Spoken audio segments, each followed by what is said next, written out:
Oke, Assalamualaikum warahmatullahi wabarakatuh. Perkenalkan, nama saya Aulian Rustakiman. Bertemu lagi dengan saya di pembahasan atau diskusi selanjutnya mengenai P3K. Ya, tepatnya adalah P3K sebagai persyaratan pada dunia industri. Ya, karena kita tahu P3K ini di mana-mana ada, ya, di mall ada, di supermarket ada, di masjid juga ada, di tempat-tempat ibadah, di sekolah. Namun, pada mata kuliah kali ini, pada perkuliahan kita kali ini, kita akan menekankan pada dunia industri. Ya, eh, langsung saja saya akan sampaikan slide-nya. Oke,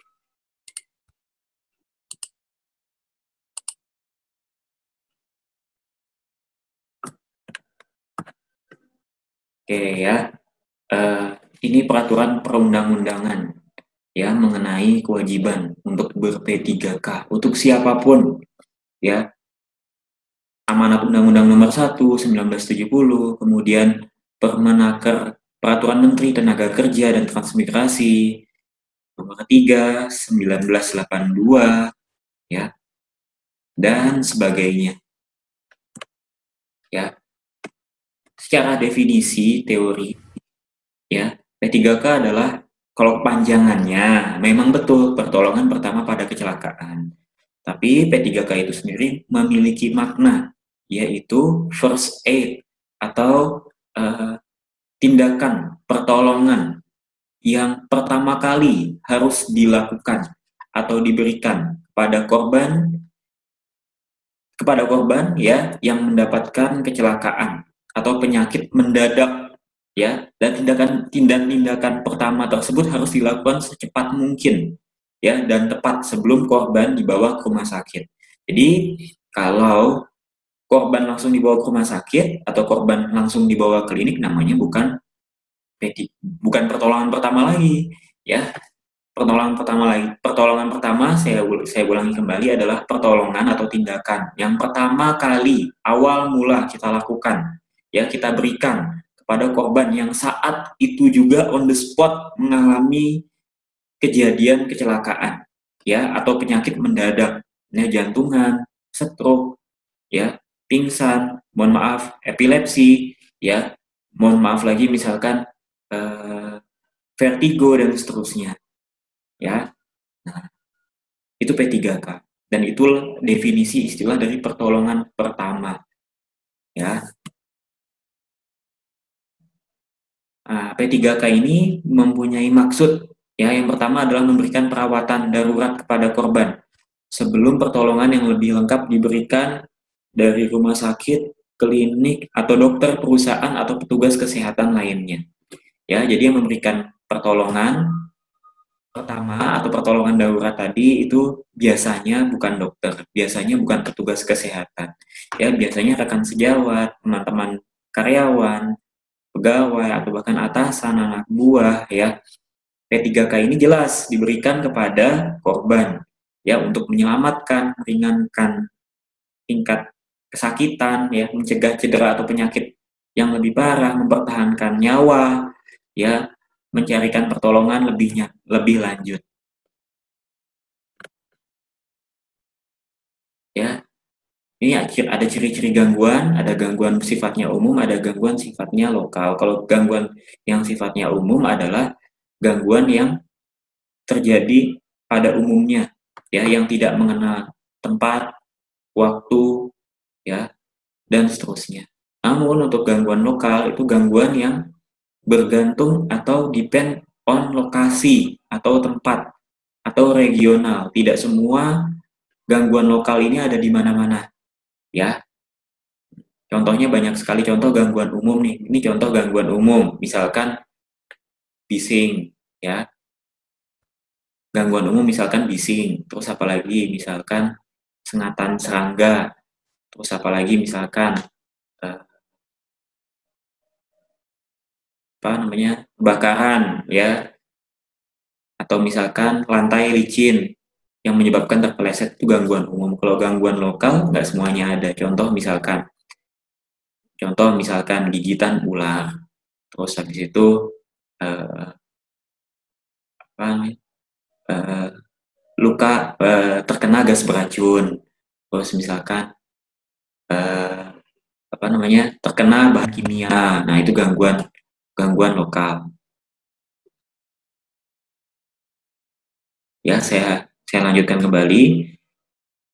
Yang berikutnya adalah kesiapan fasilitas pertolongan. Jadi, pertolongan darurat atau pertolongan pertama, kayak lagi pertolongan darurat atau pertolongan pertama itu persiapannya tidak hanya nolong aja ya. Ya, perusahaan harus memberikan fasilitas, sarana prasarana ya sewaktu-waktu jika pertolongan darurat atau pertolongan pertama itu dilakukan. Yang pertama adalah personil. Personil itu artinya orangnya. Orang di sini nggak hanya sekedar orang, nggak hanya sekedar karyawan atau pegawai, tapi personil yang terlatih. Ya, harusnya di sini saya tambahin lagi kata-katanya eh, apa namanya eh, personil yang terlatih atau personil yang sudah diberikan pelatihan. Ya, karena tidak semua personil apa namanya diwajibkan melakukan pertolongan darurat atau pertolongan pertama ya personil ya yang terlatih ya yang ditunjuk oleh perusahaan dan dilatih baik oleh kementerian dinas ataupun eh, tempat-tempat pelatihan yang ditunjuk resmi oleh pemerintahan ya nggak boleh asal main ikut seminar kemudian selesai ikut seminar kita merasa terlatih atau memiliki skill untuk dapat melakukan pertolongan pertama. Kita lihat dulu itu seminarnya seminar resmi atau tidak, ya. Karena nggak semua seminar, nggak semua pelatihan tentang K3 itu pelatihan resmi, ya. Nanti akan dijelaskan bab di chapter selanjutnya. Kemudian buku pedoman P3K, kotak P3K, ya. Kemudian kotak khusus dokter, kemudian ruang P3K, ya, ruang P3K, alat angkut dan transportasi P3K, tandu, ya, tempat tidur, ya, dan seterusnya, alat perlindungan, APD, ya. Kalau sekarang misalkan ada setelah pandemi ini, ya, APD-nya jauh lebih lengkap ya, biasanya disiapkan oleh perusahaan, ada masker, ada kacamata, Google ya, bukan Google ya, Google, terus ada lagi headset, handsfree, terus ada lagi baju baju APD ya dan seterusnya. Kemudian peralatan darurat itu contoh kayak gunting khusus ya, terus misalkan apa namanya tali ikat ya, disesuaikan dengan perusahaan ya tempat teman-teman atau adik-adik nanti akan bekerja. Ya, karena peralatan darurat tiap-tiap perusahaan itu berbeda-beda terkait dengan P3K. Nah, personil petugas P3K. Nah, ingat tadi personil P3K adalah personil yang ditunjuk oleh perusahaan untuk mengikuti pelatihan resmi ya yang diresmikan oleh pemerintahan ya. Dalam hal ini dinyatakan resmi oleh Kemenaker ya, Kementerian Tenaga Kerja. Nah, personil ini yang perlu diperhatikan adalah jumlahnya. Kemudian bagaimana proses seleksinya, ya. Kemudian bagaimana proses pelatihannya, silabus kurikulum pelatihannya seperti apa, poin-poinnya seperti apa, ujiannya nilainya berapa, lulus atau enggak. Kemudian setelah lulus, baru ya dibuat tanggung jawab. Siapa yang membuat tanggung jawab? Yang membuat tanggung jawab adalah pimpinan perusahaan. Ya, tanggung jawabnya apa aja, kemudian diberikan kepada personil P3K tadi yang sudah diikutkan pelatihan. Nah, setelah itu ya membuat laporan ya, baik laporan kecelakaan, laporan tindakan perbaikan dan seterusnya. Ya. Nah, ini persyaratan atau kriteria jumlah petugas P3K yang mesti ada di perusahaan. Ya. Nah, coba adik-adik bisa lihat sejenak ya. Jumlah petugas P3K itu dibagi menurut tempat kerjanya. Ada tempat kerja yang faktor resikonya rendah, ada tempat kerja yang faktor resikonya tinggi. Nah, kalau faktor risikonya rendah, toko, kantor pos, perpustakaan, Superindo, Alfamart, tempat fotokopi, ya, kafe, warung makan, ya, kantor pos, terus apalagi misalkan eh, eh, apa namanya, sekolah, ya, kantor-kantor administrasi, kantor kantor apa ya, kantor dagang, ya, bank, ya, itu tempat kerja dengan faktor risiko rendah. Adapun yang harus kita fokus pada diskusi kita kali ini adalah jumlah petugas P3K pada tempat kerja dengan faktor risiko tinggi. Nah, faktor risiko tinggi itu dapat kita lihat, ya, industri, apapun industrinya, terutama industri kimia itu jelas tinggi. Ya, kemudian kapal, pesawat, kereta api, ya, konstruksi, ya, atau proyek dan seterusnya, itu adalah tempat-tempat dengan faktor risiko tinggi. Nah, jumlah petugas P3K-nya tidak boleh disamakan antara risiko rendah dengan risiko tinggi. Kalau risiko rendah, ya, jumlah pekerjanya hanya, jumlah petugas personil P3K-nya hanya satu, ya, hanya satu di antara 25 sampai 150. Ya, jadi kalau di bawah 25, misalkan ada bank, karyawannya di bawah 25, maka nggak perlu petugas P3K. Misalkan ada kantor pos atau Alfamart, petugasnya di bawah 25, maka nggak perlu petugas P3K. Tapi kalau misalkan tempat kerja tersebut lebih dari 25 dan tidak lebih dari 150, maka cukup dipenuhi oleh satu petugas P3K. Tapi kalau seandainya lebih dari 150, maka untuk kelipatan 150 tambah satu orang lagi, kelipatan 150 lagi tambah satu orang lagi, dan seterusnya. Tiap kelipatan 150. Tapi hal ini berbeda dengan tempat kerja yang resikonya tinggi. Ya, untuk resiko tinggi maka penambahannya kelipatan 100. Penambahannya satu petugas P3K setiap kelipatan 100. Ya, dan jumlah pekerjanya 25 sampai 100. Kalau lebih dari 100 tambah lagi satu petugas, lebih lagi dari 100 lagi tambah lagi satu petugas, ya, dan seterusnya. Kalau misalkan industri tadi ada 1000 pegawai, maka jumlah petugas P3K-nya ada 10. Ya, jumlah petugas P3-nya ada 10. Kalau misalkan ada 5.000 nih industrinya, pegawainya, ya, maka jumlah petugas P3K-nya ada 5.000 dibagi dengan 100. Berarti 50 jumlah petugas P3K, seperti itu. Ya. Tadi persyaratan jumlah petugas P3K. Sekarang persyaratan jumlah dan jenis kotak P3K. Ya, tergantung jumlah pekerjanya. Kalau misalkan tergantung jumlah pekerjanya, dan faktor selanjutnya adalah tadi jenis tempat kerjanya. Kalau risiko rendah berbeda dengan risiko tinggi. Kalau risiko rendah, semua jenis kotak P3K ini tipe 1. Ya. Kalau risiko tinggi kayak industri, pabrik, dan seterusnya tadi, itu tipe 2. Kalau jumlah pekerjanya 0 sampai 25, maka untuk risiko rendah pakai tipe yang I1A. Ya, kalau yang risiko tinggi 2A. Kalau lebih dari 25 tapi tidak lebih dari 50, 25 sampai 50, maka pakai yang tipe 1B untuk risiko rendah, dan untuk tempat kerja risiko tinggi pakai yang 2B. Ya, 50 sampai 100 pakai 1C untuk risiko rendah. Dan untuk risiko tinggi pakai yang 2C. Dan seterusnya, kelipatan 100. Misalkan ada 200 pegawai dalam satu pabrik, berarti satu kotak 2C kali 2, berarti paling enggak setidaknya ada 2 kotak P3K berjenis 2C. Ya, ini contohnya. Ada A, ada B, ada C. Ya, yang C jelas lebih banyak dan lebih lengkap. Yang tipe 2 jelas lebih lengkap dan lebih banyak, karena kan risiko tinggi. Ini isi-isi kotaknya. Ya, apa sih yang ada di dalam kotak P3K ini? Ini standarnya.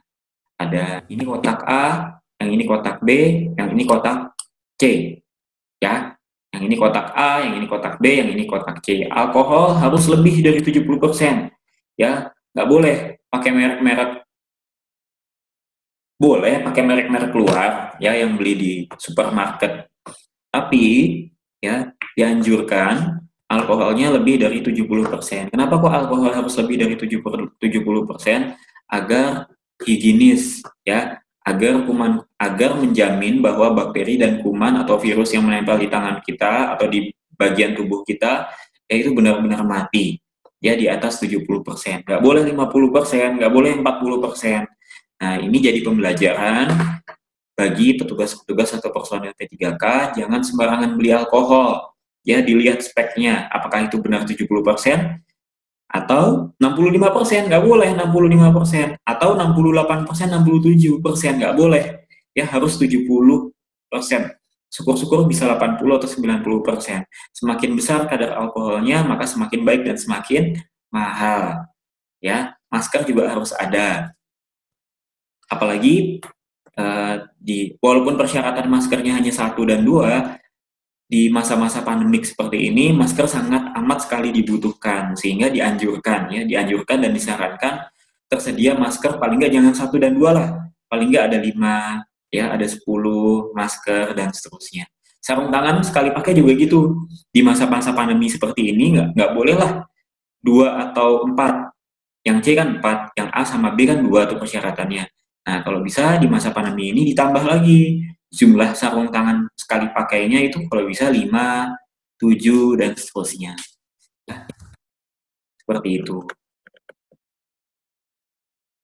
Nah, ini kalau yang tadi yang bentuknya 1, yang ini bentuknya 2. Ya. Yang ini bentuk 2. Oke. Faktor yang perlu diperhatikan dalam penyediaan fasilitas.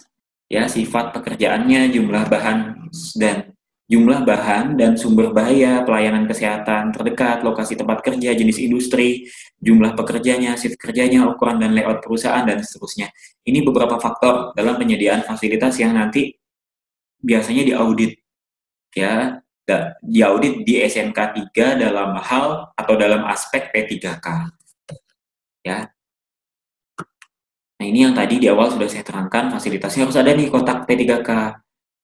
Dan terisi, hati-hati, banyak perusahaan yang hanya ada kotak P3K, begitu dibuka isinya tidak lengkap.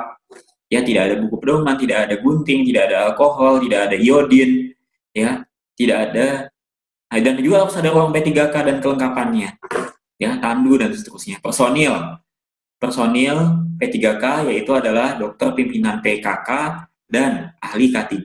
Jadi ahli K3 adalah karyawan di dalam perusahaan yang ditunjuk dan dilatih atau diberikan atau diikutkan pelatihan sertifikasi ahli K3 umum, maka dia secara otomatis menjadi ahli K3. Ya, ahli K3 bukan berarti orang atau karyawan yang hafal ngerti K3, bukan ya, tapi ahli K3 di sini adalah pegawai yang tersertifikasi pelatihan K3 umum di bawah Kementerian Tenaga Kerja. Kemudian tugas P3K adalah karyawan atau pegawai ya yang telah mengikuti pelatihan dan tersertifikasi P3K di tempat kerja. Ya. Yang jelas kata kuncinya adalah tersertifikasi baik ahli K3 maupun ahli P3K. Ya. Ini pembinaan atau pengawasan adalah kalau internal jelas pengurus perusahaan, pimpinan perusahaan, dokter perusahaan jelas dia pembina perusahaan, pembina P3K maksud saya. Kemudian ahli K3 ya, dan tugas P3K ya, dan auditor internal. Auditor internal ini adalah pegawai atau karyawan orang dalam perusahaan yang ditunjuk ya, yang ditunjuk. Tapi di situ bukan ahli K3 dan bukan ahli P3K ya. Yang incas maksud saya ya. Auditor internal ini bukan ahli K3 atau bukan ahli P3K yang incas di departemen tertentu, tapi mungkin bisa juga di departemen lain ya. Dia ditunjuk ya untuk melakukan pengawasan ya, apa aja kekurangan-kekurangan yang terdapat pada departemen tersebut atau di dalam perusahaan tersebut. Yang jelas orang dalam perusahaan yang menjadi auditor internal. Kemudian eksternal perusahaan ada pegawai pengawas ketenaga kerjaan, yang jelas dari kementerian ya, Yang kedua adalah auditor eksternal. Auditor eksternal ini bisa dari vendor atau bisa juga dari perusahaan yang memberikan sertifikasi, ya. Kalau di Indonesia ada banyak ya, contohnya ada SGS, ada Sukovindo, dan seterusnya. Nah, ini prinsip dasar. Prinsip dasar apa? Ini prinsip dasar kita dalam melakukan pertolongan darurat atau pertolongan pertama. Yang pertama, ya, jangan pindahkan atau ubah posisi orang yang sedang terluka. Jadi begitu teman-teman semuanya melihat ada teman yang tiba-tiba terjatuh, ada teman yang tiba-tiba ambruk, ya, temannya tiba-tiba terlentang, ya, maka prinsip dasarnya ini paling dasar. Jangan pindahin langsung, ya, dicek dulu, ya, jangan diubah posisinya, karena bisa jadi kalau kita ubah posisi orang yang terjatuh tadi atau posisi teman kita tadi, lukanya bisa menjadi tambah lebar, ya. Bagian yang terlukanya atau bagian yang sakitnya tadi bisa jadi lebih menyebar, ya. Yang jelas jangan pindahkan di awal-awal, jangan pindahkan dahulu. Tapi begitu adik-adik atau teman-teman semuanya sudah mengidentifikasi bahwa ini kalau dipindahkan nggak akan membuat dia terluka, ini kalau dipindahkan sakitnya nggak akan tambah parah, baru teman-teman boleh silahkan, ya, memindahkan. Tapi yang jelas kalau ada korban jangan langsung main pindahkan, ya, tanpa identifikasi, ya, diidentifikasi dulu, dicek dulu jatuhnya kenapa ini, ya, karena bisa jadi kalau teman-teman langsung pindahkan nanti ada yang tulangnya ada yang bergeser, sarafnya ada yang putus, ya, ototnya ada yang melengkung dan seterusnya, ya. Ya, di sini jangan pindahkan itu bukan berarti cuek, ya, bukan berarti mengabaikan, tapi jangan dipindahkan ini adalah untuk menyelamatkan dia, si korban tadi, dari bahaya lain. Ya, bertindak cepat, ya, tapi jangan tergesa-gesa, ya, karena kalau tergesa-gesa biasanya pikiran kita jadi nggak fokus, ya. Bertindak dengan cepat apabila penderita mengalami pendarahan, luka bakar, dan kejutan. Jangan biarkan cairan apapun, ya, kepada penderita. Jangan berikan cairan apapun kepada penderita yang pingsan atau setengah pingsan, ya. Cairan dapat memasuki saluran pernapasan mengakibatkan kesulitan bernapas bagi penderita. Jadi begitu teman-teman melihat ada korban yang tiba-tiba pingsan, jangan tiba-tiba dikasih air putih, jangan tiba-tiba dikasih es teh, ya, jangan tiba-tiba dikasih kopi, ya, dikasih sedotan, disuruh neguk, jangan, ya. Biasanya kalau ada yang pingsan itu dikasih aromaterapi atau wangi-wangian, ya, biasa minyak kayu putih, ya, balsam di sekitar hidungnya. Nah, seperti itu. Jangan masukkan cairan, baik yang masuk ke mulut maupun masuk ke hidung. Jangan berikan alkohol pada penderita yang mengalami luka parah, ya. Kalau misalkan lukanya tadi banyak, jangan kasih alkohol, itu akan menambah rasa sakitnya si korban. Penderita shock atau terkejut, ya. Jadi kalau misalkan ada korban di perusahaan mengalami shock atau terkejut, teman-teman bisa lihat, ya, posisi kaki, ini kaki misalkan, ya, ini kaki, di badan, maka posisi kaki harus berada di atas, harus lebih naik daripada posisi badan dan posisi kepala, ya. Kalau bisa kepalanya jangan menggunakan bantal, ya, seperti itu. Kemudian selimuti tubuhnya, ya, agar hangat, tapi jangan sampai terlalu panas atau bikin si korban menjadi engap, ya. Engap itu mungkin bahasa Jawanya adalah sumuk, ya. Ya, kalau misalkan dia sudah sadar, pingsannya ini udah selesai, shock, misalkan shocknya tadi membuat dia pingsan, ya, pingsannya udah selesai, maka boleh teman-teman memberikan cairan, ya. Sebaiknya cairannya itu yang sifatnya manis atau ditambahkan dengan gula, ya, untuk menambahkan energi atau tenaga, ya. Gula tadi fungsinya untuk menambahkan energi atau tenaga. Jadi harapannya supaya yang shock pingsan tadi atau yang lemes tadi bisa menjadi kuat kembali, ya, bisa berdiri, bisa duduk lagi, bisa beraktivitas lagi.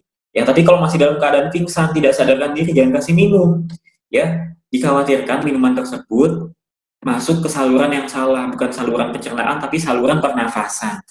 Ya, kata kuncinya adalah dikasih minum atau dikasih cairan jika keadaan benar-benar sadar. Ya, ini tersedak makanan. Kalau tersedak makanan, maka yang perlu adik-adik perhatikan adalah korban ya dipegang oleh adik-adik. Cara pertama adalah ini ada paru-paru. Ya, di sini ada, kalau tidak salah ini istilahnya sternum, tulang ya, tulang paru-paru. Nah, di bawah sternum ini, tepat di bawah titik di bawah sternum ini, yang nggak ada tulangnya ya, ini dipencet ya dari belakang oleh teman korban, pencet agak menekan ke dalam ya, jangan dipencet tulangnya, tapi di bawah titik di bawah tulangnya ya. Nah, seperti ini sampai makanan atau benda yang membuat dia tersedak tadi keluar ya. Nah, kemudian cara yang kedua adalah dengan menepuk punggungnya. Nah, menepuknya ya, menempuknya ada yang seperti ini misalkan badan ya, ini badannya ditepuk ya. Ada yang seperti ini, ada juga yang seperti ini ya, ada juga yang seperti ini. Biasanya kalau anak kecil atau bayi tersedak, maka nepuknya jangan gini ya, tapi nepuknya gini. Ketika menepuk, maka biasanya etikanya adalah jari-jari antar jari yang satu dengan jari yang lain harus rapat ya, kemudian ditepuk ya. Kalau bayi atau anak kecil, balita, menepuknya bisa begini ya, supaya mengurangi rasa sakit akibat tepukan ya. Bahan kimia, jika korban terkena bahan kimia atau serangga mengenai mata, maka ya bisa dialirkan air ya ke mata. Biasanya industri-industri yang memiliki ruang bahan kimia atau tempat atau aktivitasnya bersinggungan dengan bahan kimia itu menyediakan keran khusus ya, atau menyediakan shower khusus. Kalau keran khusus tadi biasanya arahnya ke mata, jadi begitu diputar kerannya, dibuka kerannya, airnya langsung ke atas ya. Kalau tempat-tempat yang lain, keran-keran yang biasa kita gunakan, airnya kan keran dibuka, air ke bawah kan. Tapi kalau ini kerannya ke atas, itu keran khusus untuk tempat-tempat kerja yang aktivitasnya menyinggung bahan kimia. Jadi airnya tadi langsung ke arah mata ya. Kemudian kalau sudah aliri ya, prinsipnya alirkan ya, alirkan ya. Kemudian kompres dengan kain atau kaca steril, kemudian bawa ke dokter ya. Jangan mengusap mata ya, karena kita tidak tahu kalau tangan kita itu ternyata terkena bahan kimia juga ya, baik bahan kimia yang sama ataupun bahan kimia yang lain ya. Jangan istilahnya, bahasa Jawanya adalah jangan dikucek ya, karena kalau dikucek bisa jadi bahan kimia yang ada di mata tadi bisa lebih menyebar ya. Dialiri air saja.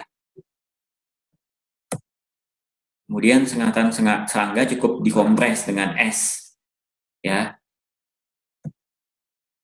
Kalau keracunan, kasih susu ya, dan air kelapa. Karena air kelapa sifatnya adalah netralisir. Namun kalau seandainya tidak punya air kelapa atau air susu, cukup dengan air biasa. Kasih sebanyak mungkin ya, hingga air tersebut tadi dibuang ya melalui ginjal. Dimuntahkan juga lebih tepat ya. Kalau misalkan tadi ketelannya, keracunannya tadi masih di sekitar mulut kita, dimuntahkan juga nggak apa-apa ya. Tapi kalau misalkan udah terlanjur tertelan ya, dan nggak bisa dimuntahkan ya, kasih air susu atau air kelapa. Ini luka bakar tadi sama ya, alirkan itu artinya diairkan dengan air yang mengalir ya di tempat anggota tubuh kita yang terbakar, hingga rasa sakit itu hingga panasnya itu mulai hilang. Ya, jika luka sudah melepuh, baru bisa dibawa ke dokter atau bisa diperban atau tindakan lainnya. Luka lecet, ya, cucilah dengan air, bisa air mengalir atau tidak mengalir. Kemudian tutup luka dengan plester. Ya, biasanya sebelum ditutup dengan plester bisa juga diberikan iodin ya, atau obat luka. Kalau lukanya besar atau robeknya besar, maka sebaiknya dilakukan operasi atau ditangani oleh dokter di rumah sakit atau di klinik terdekat. Ya, pendarahan juga seperti itu. Ya, kalau bisa tempat atau organ tubuh yang terkena pendarahan itu lebih tinggi daripada yang lain. Ya, kalau misalkan jari kita, tangan kita mengalami pendarahan, tangan kita dikeataskan, ya, dan seterusnya. Nah, ini patah tulang. Intinya jangan cepat-cepat memindahkan korban atau mengangkat korban, ya, takutnya tulangnya tadi bisa tergeser lebih parah, ya. Untuk patah tulang angkatnya harus pelan-pelan, ya, atau sebelum diangkat tadi tulangnya di antara tulang yang satu dengan antara tulang pada organ tubuh yang satu dengan yang lain diikat, ya, pindahin dengan tandu, kemudian dibawa ke dokter untuk dilakukan ini apa namanya, foto tulang, ya, ronsen dan seterusnya. Terkilir juga begitu, ya, jangan langsung dipindahkan, ya. Letakkan bagian tubuh terkilir lebih tinggi dari bagian tubuh lainnya. Nah, gangguan nafas atau bahkan sampai berhenti bernafas. Maka yang nomor 11 ini harus dilakukan nafas buatan. Nah, dalam melakukan nafas buatan, teman-teman atau adik-adik tidak boleh main sembarangan ngasih nafas buatan, ya. Ada etikanya, ada tahapan-tahapannya, ada metodenya. Yang jelas yang pertama kali adik-adik harus lakukan ada LDR. Ya, LDR itu singkatan dari lihat, dengar, rasakan hembusan nafasnya. Ya, L itu lihat, D-nya itu dengar, ya. Kemudian R-nya itu rasakan. Kalau misalkan dia masih bisa bernafas, ya udah jangan dilakukan nafas buatan, biarkan aja dia bernafas, ya. LDR ya. Gak semua orang pingsan itu susah nafas, gak semua orang pingsan itu juga harus dikasih nafas buatan, ya. Dikasih nafas buatan bagi kondisi-kondisi atau situasi tertentu yang mana si korban tadi kesulitan atau nafasnya berhenti, ya. Nah, bila sulit bernapas, maka udah dikasih napas buatan tidak cukup ampuh dan mempan, maka bisa memanggil ambulan. Ya, tindakan pertolongan yang pertama adalah ini pertolongan darurat, ya, atau pertolongan pertama yang mesti adik-adik atau teman-teman lakukan sebagai personil P3K. Pertama, mulutnya dibuka dulu, ya, mulutnya dibuka seperti ini nih. Nah, ya, harus O, ya. Kemudian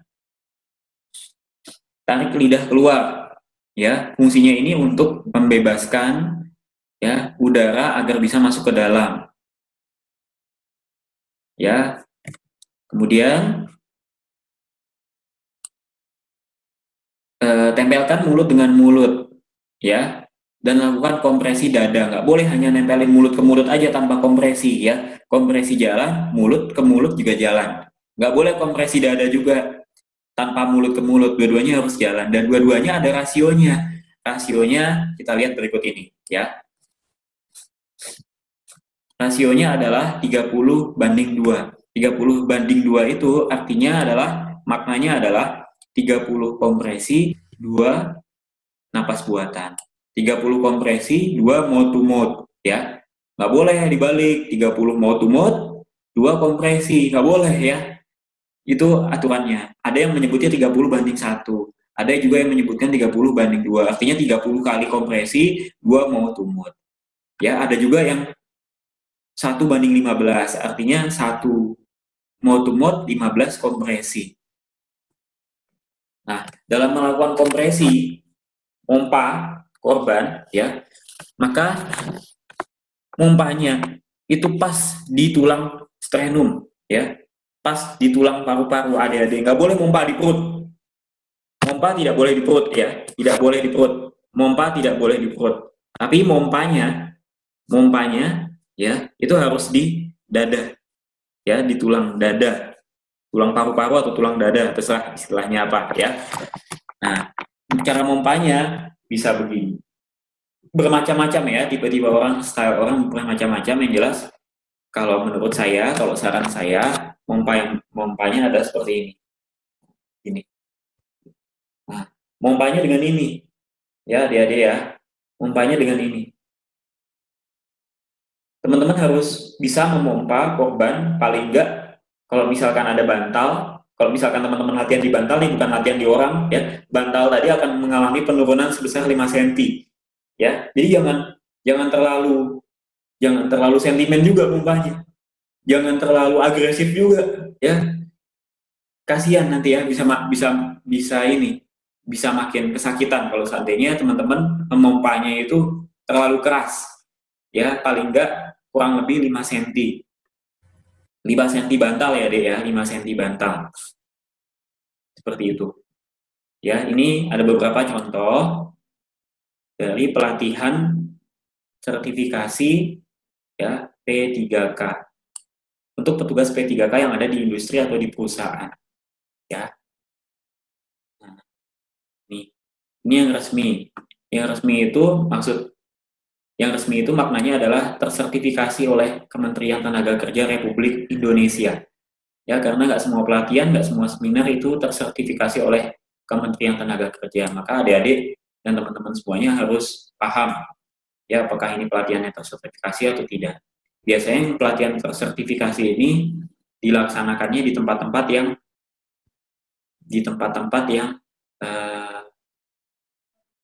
yang dikenal oleh kita ya, dan biayanya biasanya mahal.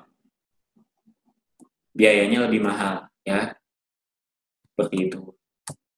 Nah, ini step-stepnya yang tadi ada yang 5:1, tapi 5:1 ini kompresi dan mode to mode ini, satunya mode to mode, 5 ini kompresi, ini tidak disarankan. Ya, 15:2 ini juga tidak disarankan, tapi masih banyak dilakukan. Nah, yang disarankan adalah 30:2. Jadi 30 kompresi dulu nih. Ya, 30 kompresi sampai selesai. Baru setelah kompresi selesai 30, baru teman-teman melakukan 2 kali mode to mode. Ya. Oke, sekian dari saya. Ya, apabila teman-teman atau adik-adik semuanya ada pertanyaan, jangan sungkan, jangan segan untuk selalu menghubungi saya, baik secara langsung maupun melalui email, ya. Telepon, WA, ya, semua terbuka untuk adik-adik dan teman-teman semua.